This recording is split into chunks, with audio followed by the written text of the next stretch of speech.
오늘 설교 주제는 사도들의 행적 2입니다. 사도행전을 참고하여 예수님 제자들의 행적을 따라가 보도록 하겠습니다. 함께 은혜 받는 시간 가지겠습니다. 먼저 기도하시겠습니다. 하나님, 사도들의 행적을 뒤따라가며 하나님을 더 깊이 알기 원합니다. 허락하시옵고 부족한 저희들을 이끌어 주시옵고 저희들을 주님을 알아가기 위하여 힘써 기도하는 자로 세워 주시옵소서. 아멘. 예수 그리스도 이름으로 기도드립니다. 아멘. 아멘.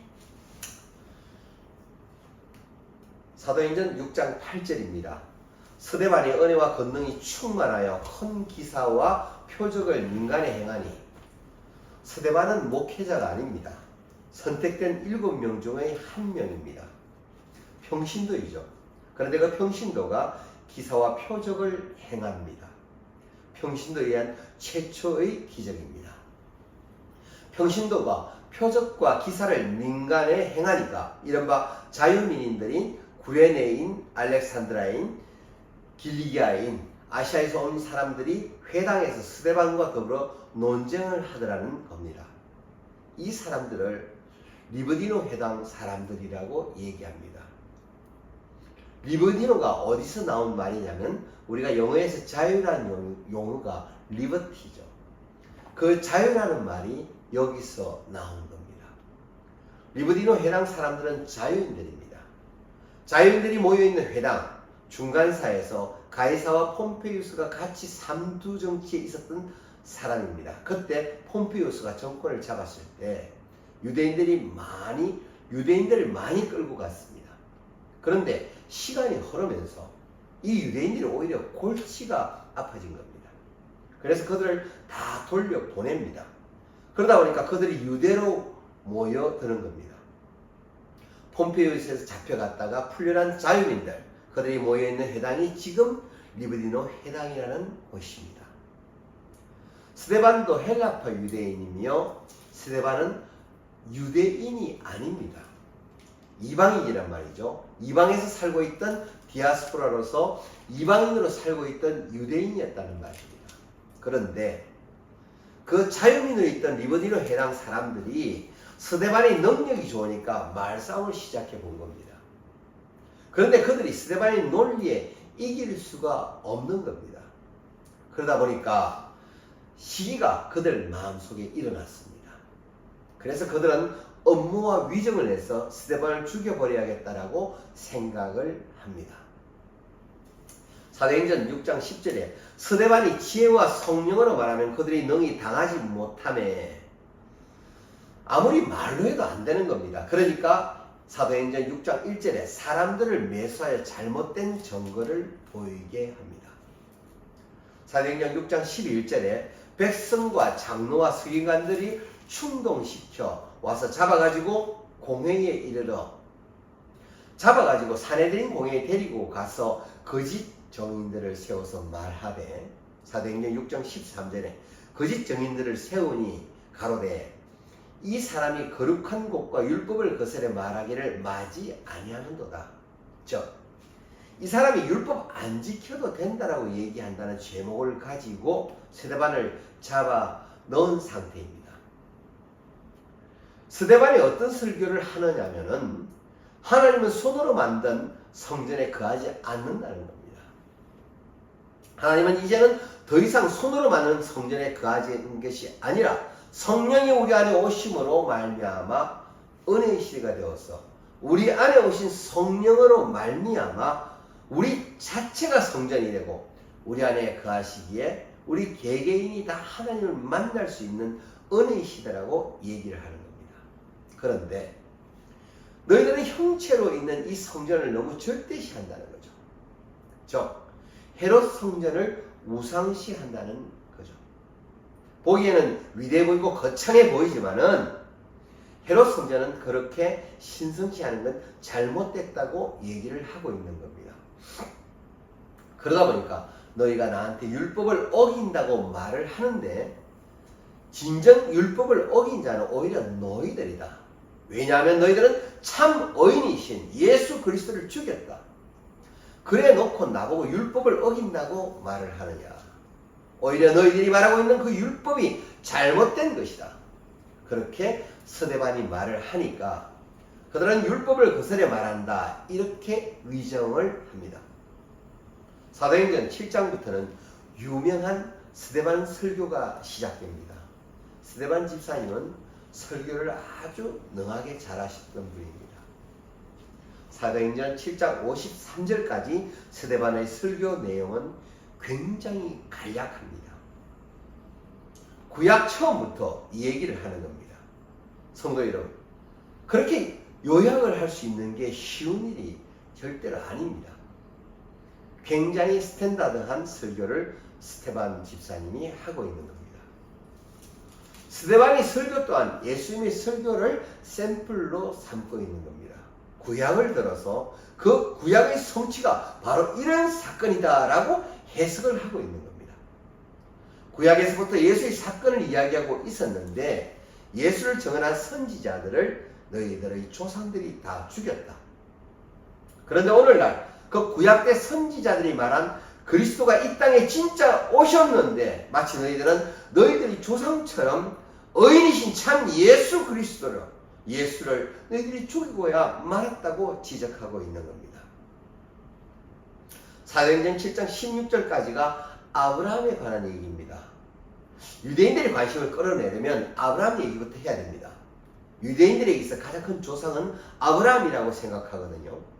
사도행전 7장 13절에 보니까 요셉, 15절에는 야곱, 16절까지 가면 창세기가 끝납니다.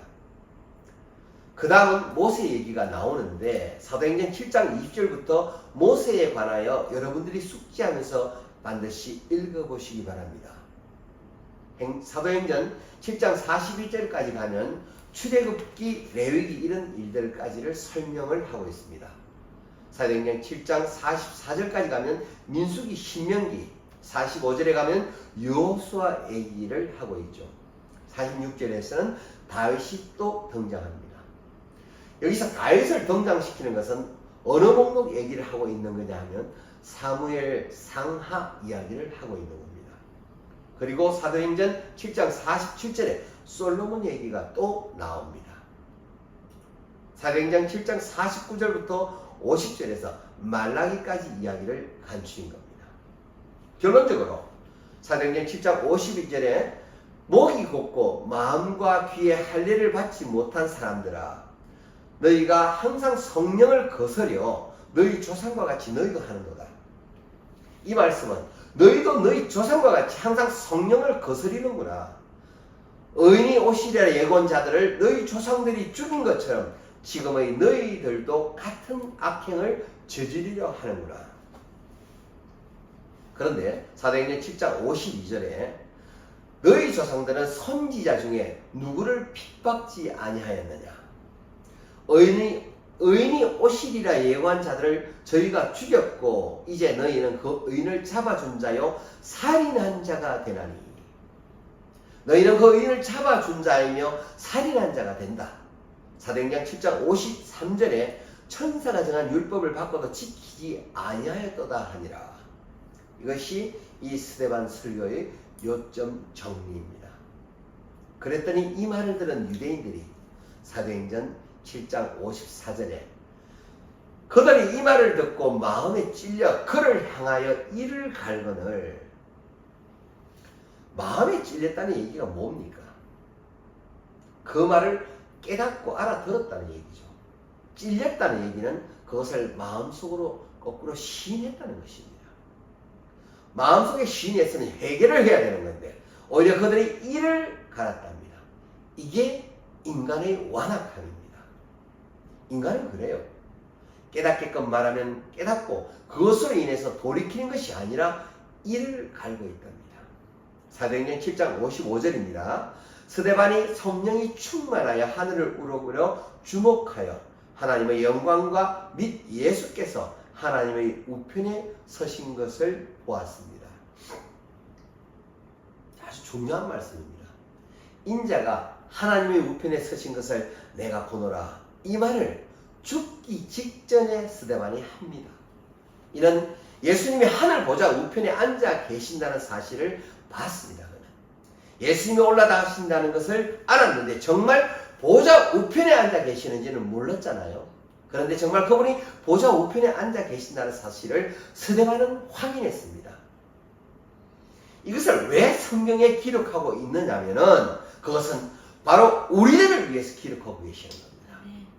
그것이 정말 사실이다라는 것을 우리에게 알려주기 위한 것입니다. 사도행전 7장 57절에 그들이 큰 소리를 지르며 귀를 막고 일제히 그에게 달려들어 예수 그리스도가 보인다 하는데 귀를 막고 안 듣겠다고 이러고 있다는 겁니다. 그런데 이 부분이 어떻게 성경에 기록됐을까요? 누군가 들은 사람이 있습니다. 사도행전은 누가가 썼습니다. 누가는 바울을 쫓아다녔습니다.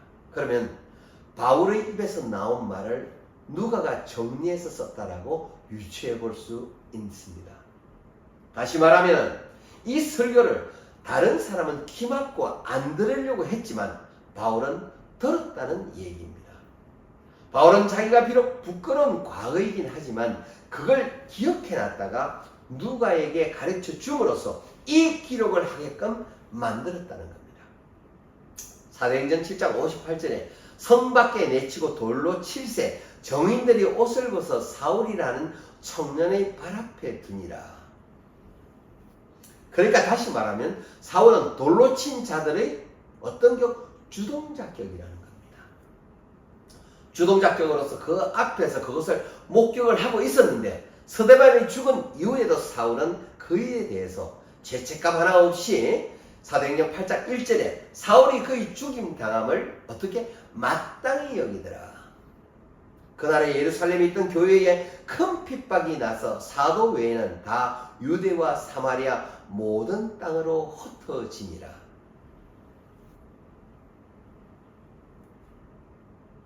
하나님의 말씀, 하나님의 역사하심은 항상 역설적입니다. 자, 보겠습니다. 사울이 하나님을 안 믿었던 사람이 아닙니다. 그는 성경에 해악한 지식을 갖고 있던 자죠. 하나님을 믿었기 때문에 하나님이라 자처하는 예수 믿는 사람들을 다 죽이려고 작정하고 돌아다녔던 사람입니다. 그런데 중요한 건 스데반이 순간 이 사건 때문에 복음이 이방으로 전파되기 시작한다는 것. 그것도 한 방향으로가 아니라 여러 방면으로 전파되기 시작했다는 겁니다. 그 전파된 상황을 살펴보겠습니다. 첫 번째, 제자들이 과부에게 음식 나눠주고 먹을 것을 나눠주고 물건 공평하게 통용하라고 세워놨던 헬라파 유대인 7 집사가 있었죠. 그 중에 빌립이라는 사람이 있었습니다. 이 빌립이 우리 예수님 제자의 빌립이 아닙니다. 사도행전 8장 4절에 그 흩어진 사람들이 두루 다니며 복음의 말씀을 전할세. 흩어졌다는 말은 핍박이 계기가 돼서, 즉 스데반이 죽은 사건이 계기가 되어서 흩어졌다는 겁니다. 지금 죽은 스데반은 헬라파 유대인입니다. 헬라파 유대인이라는 말은 대부분 2개국어 이상의 언어를 할 줄 아는 사람들입니다. 현재 우리 중국 동포들이 한국말과 중국말을 사용하는 것을 생각하면 이해가 편하실 겁니다. 그처럼 헬라 말을 할 줄도 알고 유대말을 할 줄도 알고, 그러다 보니까 스데반처럼 잘난 척하는 헬라파 유대인들을 다 죽여버리고 있다라고 되겠다는 생각을 그들이 하게 됩니다. 그러다 보니까 헬라파 유대인들이 다 도망을 간 겁니다. 누구만 빼놨냐면은 죄송합니다. 유대에 있는 예수님의 제자들 외에 외국말을 할 줄 아는 사람들은 다 사방으로 흩어져 갔습니다. 지금 흩어져 가는 사람들은 모두 다 외국말 하는 사람들이 흩어져 보냈단 말이에요. 가만히 보세요. 복음의 방향이 어디로 가는지, 이방을 향하게 가기 위해서 하나님은 이중 언어를 할 줄 아는 사람들을 흩어보내고 있다 이 말입니다. 참으로 오묘한 계획이라 생각되지 않습니까? 사도행전 8장 4절로 5절 말씀에 그 흩어진 사람들이 두루 다니며 복음의 말씀을 전할세. 빌립이 사마리아 성에 내려가 그리스도를 백성에게 전파하니, 여기서 빌립은 예수님 12제자 빌립이 아니라 그랬죠. 친인을 세운 집사 중 빌립이라고 말합니다. 사도행전 8장 5절에 빌립이 사마리아 성에 내려가 그리스도를 백성이라 전파하니, 그런데 사마리아에는 예수님께서 공생의 기간에 우물가 사마리아 여인을 만나면서 이미 복음의 씨앗을 뿌린 지역입니다. 예루살렘에서는 유대에 있는 제자들 외에 외국말을 할 줄 아는 사람들을 흩어보냈단 말이죠. 복음의 방향이 이방을 향하여 가기 위해서 하나님은 이 중 언어를 할 줄 아는 사람들을 흩어보내고 있다는 말입니다. 그 흩어진 사람들이 두루 다니며 복음의 말씀을 전할새 집사 빌립이 하나님의 나라와 예수 그리스도의 이름에 관하여 전도함을 그들이 믿고 남녀가 다 세례를 받고 사도행전 8장 6절에 무리가 빌립의 말도 듣고 행하는 표적도 듣고 일심으로 그의 말하는 것을 쫓더라. 사도행전 8장 13절에 시몬도 믿고 침례를 받은 후에 전심으로 빌립을 따라다니며 그 나타나는 표적과 큰 능력을 보고 놀라니라. 이 시몬이라는 자는 마술, 즉 매직을 하는 사람입니다. 그 시몬까지도 믿고 세례를 받은 후에 전심으로 빌립을 따라다니며 그 나타나는 표적과 그 권능의 능력을 보고 놀랐답니다. 사마리아 교회의 개척 당시 빌립은 많은 사람들에게 복음을 전파하고 세례를 줌으로써 사마리아 교회의 개척이 됩니다. 이방 교회가 정통교회와 연결되어서 있는 정통성을 이야기하기 위해서 사도들을 파송해서 거기를 돌봅니다. 즉 목사님을 파송하는 겁니다. 여기서 누구를 파송했냐면 사도행전 8장 14절에 예루살렘에 있는 사도들이 사마리아도 하나님의 말씀을 받았다 함을 듣고 베드로와 요한을 보내매. 예루살렘에 있는 사도들이 사마리아도 하나님의 말씀을 받았다 함을 듣고 베드로와 요한을 파송을 했습니다. 베드로 목사님, 요한 목사님을 파송해서 거기서 예루살렘의 역사와 전통성을 깨닫게 하는 겁니다. 그렇게 해서 그들과 그들의 교회를 돈독히 만들어 놨습니다. 사도행전 8장 26절에 주의 사자가 빌립더러 일러 가로되 일어나서 남으로 향하여 예루살렘에서 가사로 내려가는 길까지 가라 하니 그 길은 광야라.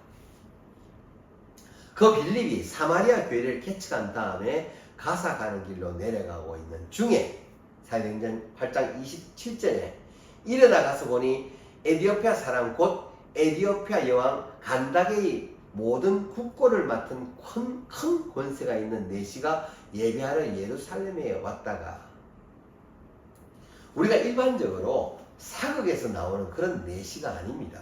이 에디오피아 내시라는 하는 사람은 실력이 있는 관리입니다. 왕의 측근에 있는 굉장히 높은 직분의 사람입니다. 오순절 사건과 예수님이 이 땅에 계셨을 때 첫 번째 유월절, 두 번째 유월절 그때 오실 때마다 했던 일들을 경험한 디아스포라 유대인들이 그 땅에까지 복음이 전파가 되도록 그들이 통로가 되었기에 그 사람이 예루살렘에 예배하러 왔다는 거죠. 이미 그는 복음을 알고 예배하러 왔었는데 수레를 타고 돌아가면서 선지자 이사야의 글을 읽고 있었는데 사도행전 8장 30절에 빌립이 달려가서 선지자 이사야의 글 읽는 것을 듣고 말하되 읽는 것을 깨닫느뇨. 선지자 이사야의 글을 읽는 내시를 다른 사람들은 묵상하고 있었다고 말합니다. 여기서 유대인들이 생각하는 묵상이라는 것은 침묵하는 묵상 기도가 아닙니다. 하나님의 말씀을 계속해서 반복적으로 되뇌이는 것을 말합니다. 입으로 그것이 외워질 때까지 계속해서 반복하게 외우는 작업을 그들은 묵상이라고 합니다. 이사야서가 그 내시 손에 있었다는 것은 매우 중요합니다. 왜냐하면 그는 높은 관리이기 때문에 그렇습니다. 예전에 성경이 다 개개인의 손에 있었던 게 아닙니다. 지금처럼 다 파피루스에 쓰여져서 두루마리로 돌아다녔던 겁니다. 근데 그거 하나 사라면 어마어마한 돈을 줘야 살 수 있는 겁니다. 그 넷이라는 사람은 굉장히 부자라고 판단이 됩니다. 빌립이 달려가서 물어봅니다. 읽는 것을 깨닫느냐 그랬더니 그가 말합니다. 사도행전 8장 31절에 대답하여 지도하는 사람이 없으니 어찌 깨달을 수 있느냐 하고 빌립을 청하여 병거에 올라 같이 앉으라 하니까, 그러니까 성경을 우리가 열심히 읽는다고만 해서 깨달아지는 게 아니라는 겁니다. 누군가 깨달아지게끔 지도해줘야 되는 사람이 필요하다는 것이죠. 사도행전 8장 32절에 읽는 성경 귀절은 이것이니 일렀으되 저가 사지로 가는 양과 같이 끌려었고 틀 깎는 자 앞에 있는 어린 양의 잠잠함과 같이 그 입을 열지 아니하였도다. 이것이 예수 그리스도에 대한 이야기다라는 설명을 그에게 해주면서 사도행전 8장 35절에 빌립이 입을 열어 이 글에서 시작하여 예수를 가르쳐 복음을 전하니 38절에 이에 명하여 병거를 머물고 빌립과 내시가 둘 다 물에 내려가 빌립이 침례를 주고 즉 수레를 멈추고 이 내시가 밑에 있는 물에 내려가서 빌립이 세례를 베풀었습니다. 이 한 사람으로 말미암아 에베소서 전체가 복음화가 또 시작되는 겁니다. 그러면 또 한편으로는 누가 뭘 하고 있었냐를 보겠습니다. 사도행전 8장 14절에 사마리아 교회가 만들어진 다음에 파송됐던 목사님이 베드로와 요한이었죠. 그분들이 거기 왔다가 뭘 했느냐면은 행전 8장 15절에 그들이 내려가서 그들을 위하여 성령 받기를 기도하니 세례받은 사람들에게 성령 받기를 기도한 이후에 보니까 사도행전 8장 17절에 이에 두 사도가 그들에게 안수를 하니까 성령이 임했습니다. 그런데 시몬이라는 사람이 이것을 보고 성령 받는 방법이 뭡니까? 그러면서 돈을 드리는 거예요. 사도행전 8장 18절에 시몬이 사도들의 안수함으로 성령 받는 것을 보고 돈을 드려 성령 받는 것을 돈 주고 사야 된다고 그런 생각을 한 겁니다. 사도행전 8장 19절에 이 권능을 내게도 주어 누구든지 내가 안수하는 사람은 성령을 받게 하여 주소서 하니 사도행전 8장 20절에 베드로가 가로되 네가 하나님의 선물을 돈 주고 살 줄로 생각하였으니 내恩과 네가 함께 망할지어다. 그래놓고 25절에 두 사도가 주의 말씀을 전가하여 말한 후 예루살렘으로 돌아갈새 사마리아인의 여러 촌에서 복음을 전하니라. 베드로 요한이 사마리아를 두루 돌아다니면서 복음을 전했다는 것을 알 수 있습니다. 사도행전 9장 32절에 때에 베드로가 사방으로 두루 행하다가 루다에 사는 성도들에게로 내려갔더니 베드로의 행보가 또 나오죠. 스데반이 순교한 이후 바로 그때쯤을 말합니다. 빌립이 사마리아로 갔다가 다시 가사 쪽으로 갈 때 빌립은 사마리아에서 가사로 가고 있는 쪽입니다. 그때에 베드로는 사방으로 두루 다니다가 루다로 내려갔습니다. 그 루다에서 애니아라고 하는 중풍 환자를 만나서 그가 8년 동안이나 앓고 있다는 것을 알고 그를 고쳐 주었습니다. 그리고 나서 36절에 욥바로 내려갔습니다. 욥바에서 누굴 만났냐면 다비다라고 하는 여자를 만났습니다. 그런데 그 다비다가 얼마나 선행을 많이 했는지 그 사람이 죽으니까 그 사람에게 도움받았던 많은 여자들이 다 울고불고 난리가 난 겁니다. 그래서 그 욥바에서 죽은 다비다를 살려주었습니다. 베드로가 욥바에서 다비다를 살려주는 이런 일과 더불어 복음을 전하고 있을 때에 사도행전 9장 42절로 43절에 온 욥바 사람이 알고 많이 주를 믿더라. 베드로가 욥바에 여러 날 있어 시몬이라는 피장의 집에서 유하니라. 여기서 피장이라면 오늘날 동물의 가죽인 피역 제조업자를 말합니다. 요즘 피역으로 신발을 만드는 곳이라 이해하면 되겠습니다. 그 시몬의 집에 있을 때에 가이사랴에서 고넬료라는 사람이 베드로를 찾아옵니다. 근데 중요합니다. 고넬료가 저번주에 뭐라고 그랬죠? 고넬료 사건이 바로 이방교회, 이방인들에게도 복음이 전해지는 그 과정의 정통성을 설명하는 거라고 했습니다. 잘 들어보시기 바랍니다. 그것이 10장에 있는 내용입니다. 고넬료는 이탈리아 군부의 백부장입니다. 로마 군대 백부장이라면 높은 직의 장교라는 얘기입니다. 사도행전 10장 2절에 그가 경건하여 온 집으로 더불어 하나님을 경외하며 백성을 많이 구제하고 하나님께 항상 기도하더니 이 사람이 하나님이 환상 중에 말씀하는 겁니다. 이 사람에게. 사도행전 10장 5절에 네가 지금 사람을 욥바로 보내어 베드로라는 시몬을 청하라. 베드로라는 사람이 시몬의 집에 있으니 그 사람을 좀 청해와라 라고 고넬료 환상 중에 천사가 말을 합니다. 그랬더니 사도행전 10장 6절에 저는 피장 시몬의 집에 우거하니 그 집은 해변에 있느니라 하더라. 천사가 떠나매 고넬료가 집안 하인 둘과 부하 가운데 경건한 사람 하나를 불러 이 일을 다 이루고 요바로 사람을 보냈습니다. 그랬더니 이튿날 그들이 길을 가다가 그 성에 가까이 갔을 때 그때 베드로가 기도하려고 지붕 위에 올라가니 그 시간은 제6시였더라. 그런데 그 시간에 그가 무슨 환상을 봤냐면 하늘로부터 시장하여 먹고자 하는 사람들이 준비할 때 황홀한 중에 환상 중에 소리가 있어 이르되 사도행전 10장 13절에 베드로야 일어나 잡아먹어라. 뭘 잡아먹으라 하나 보니까 그 광주리에 뭐가 달려있냐면 부정한 짐승들이 다 들어있는 겁니다. 그래서 그걸 안 먹겠다고 베드로가 얘기합니다. 근데 또 소리가 나서 말합니다. 10장 15절에 사도행전 하나님께서 깨끗하게 하신 걸 네가 속되다 하지 말아라. 이렇게 거절하는 일이 몇 번이나 있었다고 했냐면 16절에 3번이나 있었다고 했습니다.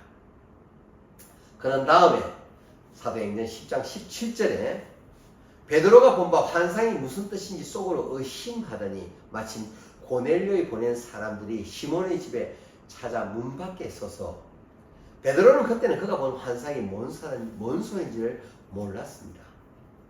이게 도대체 무슨 의미인지 이때까지는 깨닫지 못했는데 사도행전 10장 19절로 20절에 베드로가 그 환상에 대하여 생각할 때에 성령께서 저더러 말씀을 하시되 두 사람이 너를 찾으니 일어나 내려가 의심치 말고 함께 가라. 내가 저희를 보내었느니라 하시니. 그래서 베드로는 그 사람을 맞아들여서 고넬료가 보낸 하인과 더불어 가이사랴로 갔습니다. 사도행전 10장 25절로 26절에서 마침 베드로가 들어올 때에 고넬료가 맞아 발 앞에 엎드려 절하니 베드로가 일으켜 가로되 일어서라. 나도 사람이다 하고 난 신이 아니다라고 나는 사람이다 그럴 필요 없다라고 말을 하며 사도행전 10장 34절로 35절에 베드로가 입을 열어 가로되 내가 참으로 하나님은 사람의 외모를 취하지 아니하시고 각 나라 중 하나님을 경외하며 의를 행하는 사람은 하나님이 받으시는 줄 깨달았도다. 베드로가 느낀 겁니다. 하나님이 사람의 외모를 보지 않는다는 얘기는 외적인 조건을 보지 않는다는 것과 이방인에도 불구하고 하나님의 말씀을 이렇게 경건하게 생각하고 거룩하게 지켜가는구나. 내가 이곳에 오기 전에 경험했던 그 환상이 바로 이 이방인에 대한 구원을 얘기하시는구나. 이걸 베드로가 드디어 깨닫게 된 것입니다. 사도행전 10장 38절에 하나님이 나사렛 예수에게 성령과 능력을 기름 붓듯 하셨음에 그가 두루 다니시며 선한 일을 행하시고 마귀에게 눌린 모든 사람을 고치셨으니 이는 하나님과 함께 하셨음이라. 우리는 유대인의 땅과 예루살렘에서 그가 행하신 모든 일의 증인이라.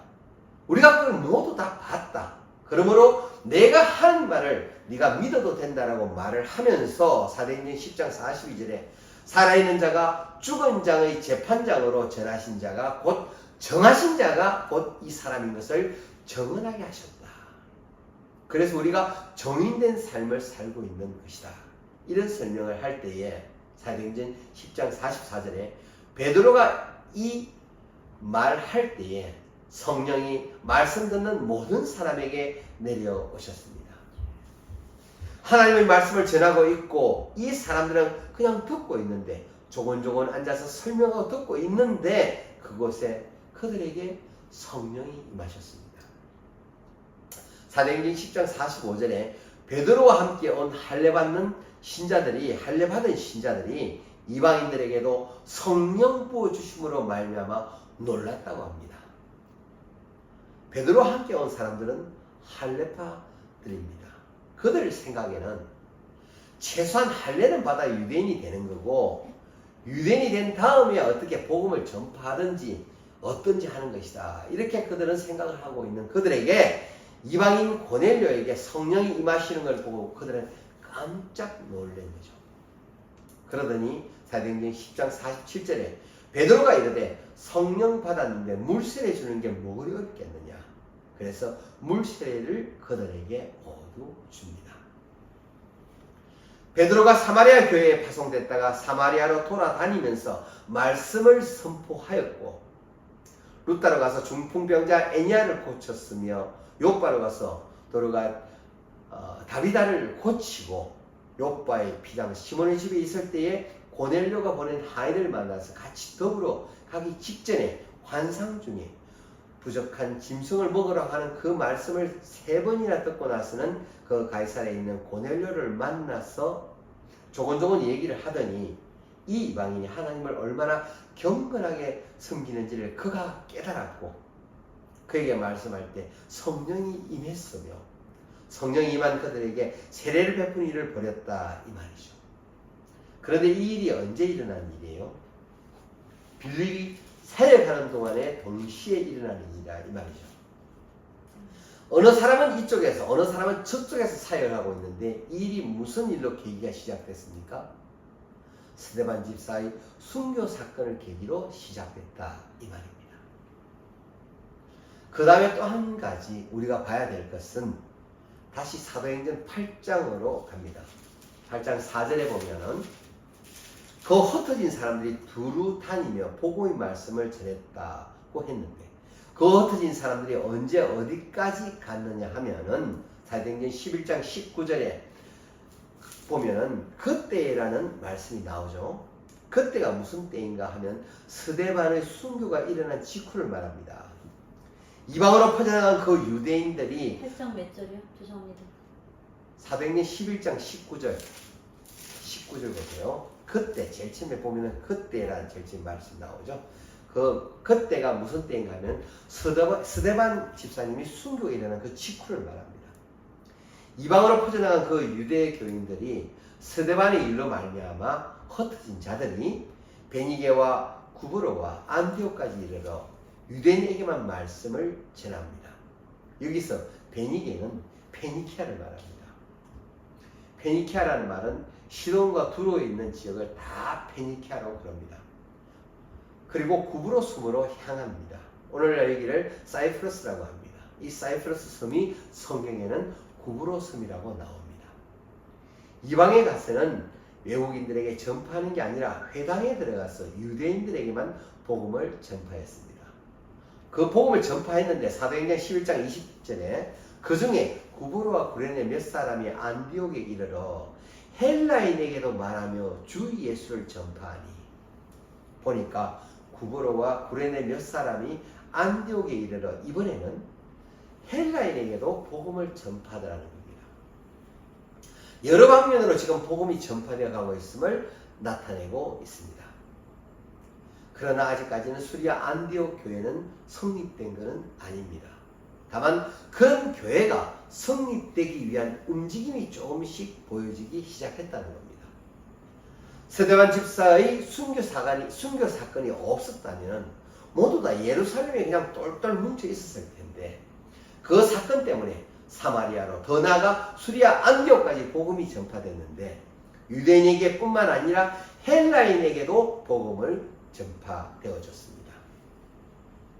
이것이 예수님의 비전이자 제자들이 이어받아야 될 방향성인 겁니다. 이러한 가운데 드디어 사울이 등장합니다. 사울이 스데반 집사가 죽은 순간에 한번 등장했습니다. 사도행전 8장 1절에 그날이라 하는데 스데반 집사가 순교한 날을 말합니다. 사도행전 8장 3절에 사울이 교회를 장멸할세 각 집에 들어가 남녀를 끌어다가 옥에 넘기니라.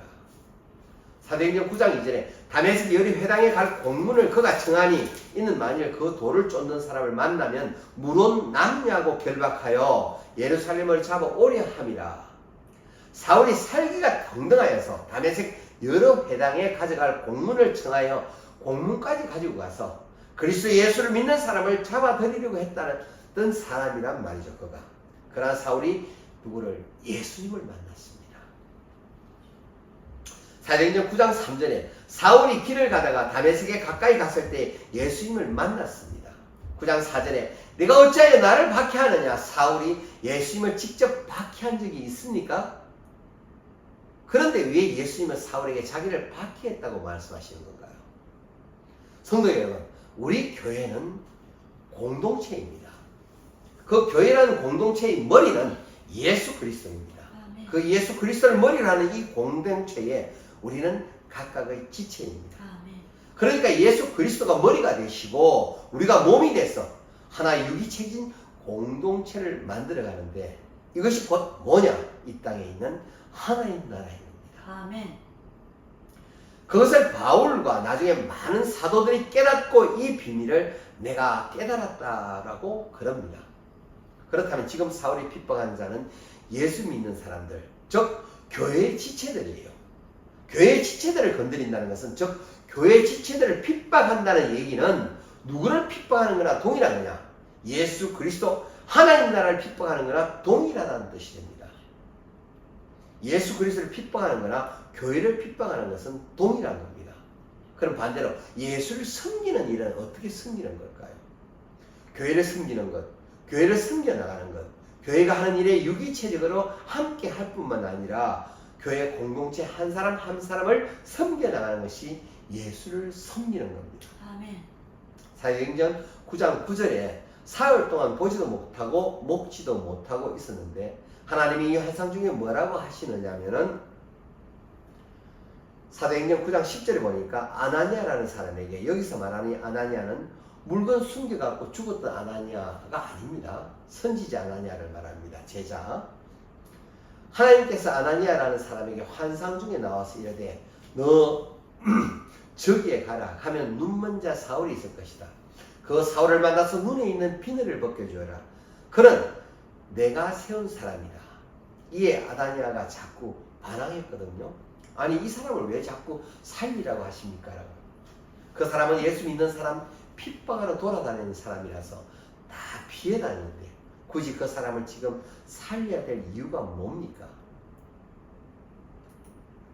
그랬더니 사도행전 9장 15절에 주께서 이르시되 가라. 이 사람은 내 이름을 이방인 임금들과 이스라엘 자손들에게 전하기 위해 내가 택한 나의 그릇이다. 이방인의 사도로 세웠으니까 네가 가서 그를 살려내라는 말이죠. 사도행전 9장 16절에 그가 내 이름을 위해서 얼마나 고난받아야 될 것을 내가 그에게 보여줄 것이다. 예수님의 말씀처럼 사도 바울은 자기가 그리스도인을 핍박한 만큼 이 땅에 살았을 때 핍박당하고 살았습니다. 그래서 아나니아가 그 집에 들어가서 그에게 안수하며 사도행전 9장 17절에 성령으로 충만하게 하신다 하니 사도행전 9장 18절로 19절에 적시 사울의 눈에서 비늘 같은 것이 벗겨져 다시 보게 된지라. 일어나 세례를 받고 음식을 먹으며 강건하여 지니라.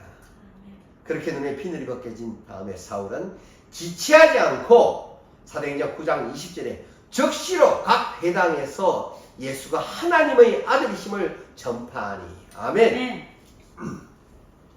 사도행전 9장 22절에 듣는 사람이 다 놀라 말하되 이 사람이 예루살렘에서 이름 부르는 이 사람을 잔해하던 자가 아니냐. 여기 온 것도 저희를 결박하여 대제사장에게 끌어가고자 함이 아니냐 하더라. 듣는 사람이 다 놀랐는데 유대인들은 유대인들대로 끄림칙하고 예수 믿는 사람들은 예수 믿는 사람대로 끄림칙한 겁니다.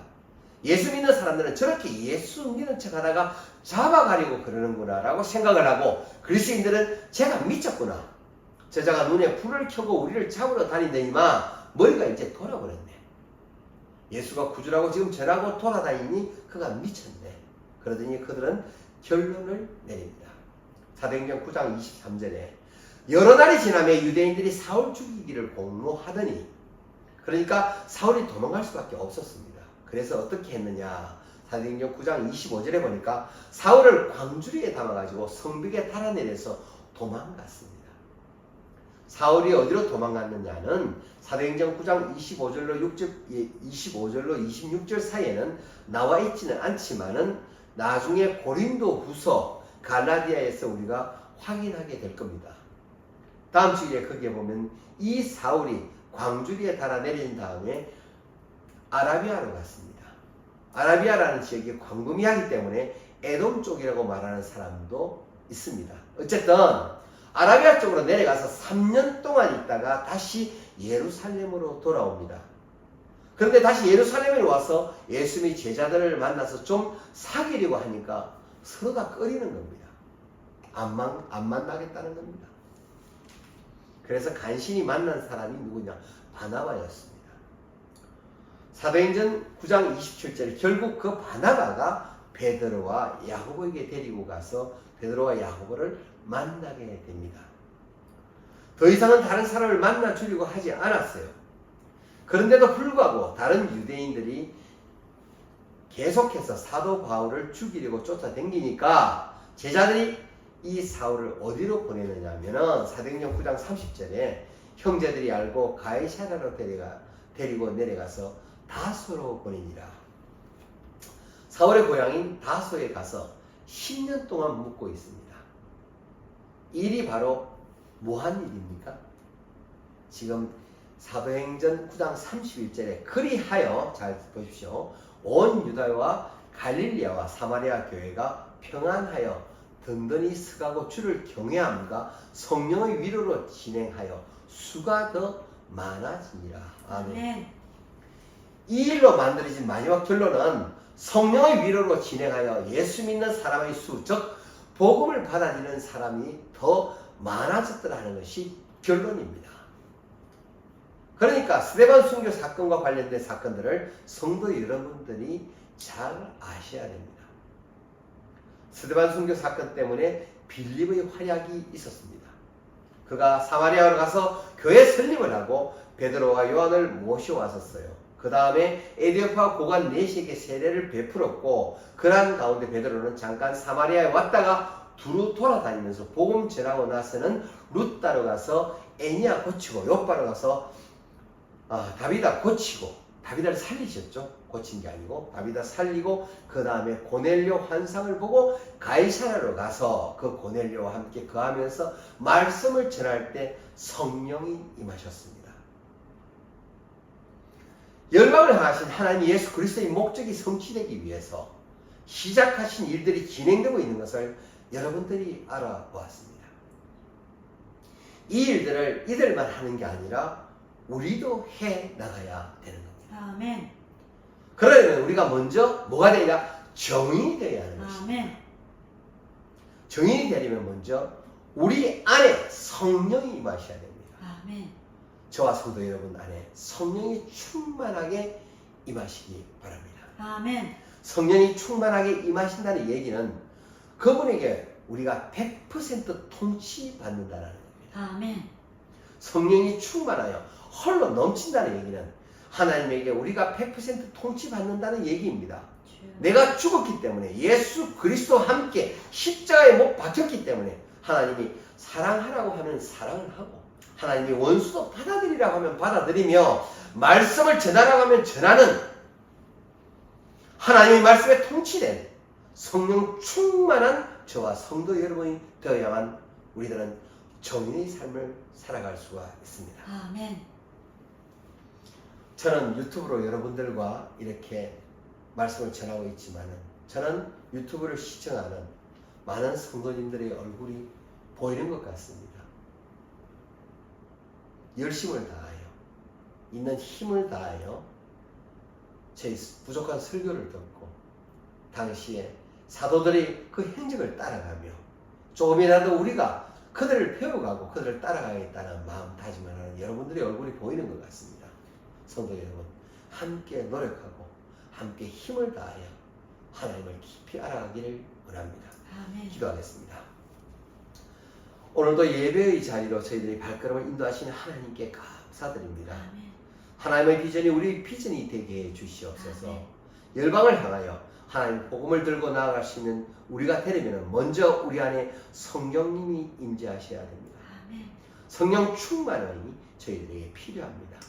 그래야 저희가 정인이 될 수 있기 때문입니다. 아멘. 그래야 우리가 예수님을 전할 수 있습니다. 아멘. 말씀 가운데 저희를 붙들어 주셔서 아멘. 우리가 말씀에 따라 성령 충만함으로 참된 정인의 삶을 살아가길 원합니다. 아멘. 변화된 예수님의 제자들과 같이 저희도 담대함으로 예수 그리스도를 전하는 저희들 될 수 있도록 도와주시옵소서. 아멘. 우리 가슴 속에서 터져나오는 예수 그리스도에 대한 고백이 우리 안에 있게 하여 주옵소서. 아멘. 그러한 고백 위에 우리의 신앙이 뿌리 내리고 자랄 수 있도록 하나님 함께 하여 주시옵소서. 아멘. 특히 저희가 성경 공부를 통하여 하나님을 아는 지식을 자랑하며 나타내고 뽐내지 않게 하시옵고 아멘. 누구를 정죄하기 이전에 내 눈에 들보가 먼저 바라보게 하소서. 아멘. 세상에서 살아가며 행동하며 예수님을 이룰 때 어떻게 하셨을까를 항상 생각하며 행동하도록 살아가도록 주님의 도우심을 구합니다. 아멘. 이 모든 간구 예수 그리스도 이름으로 기도드립니다. 아멘. 아멘.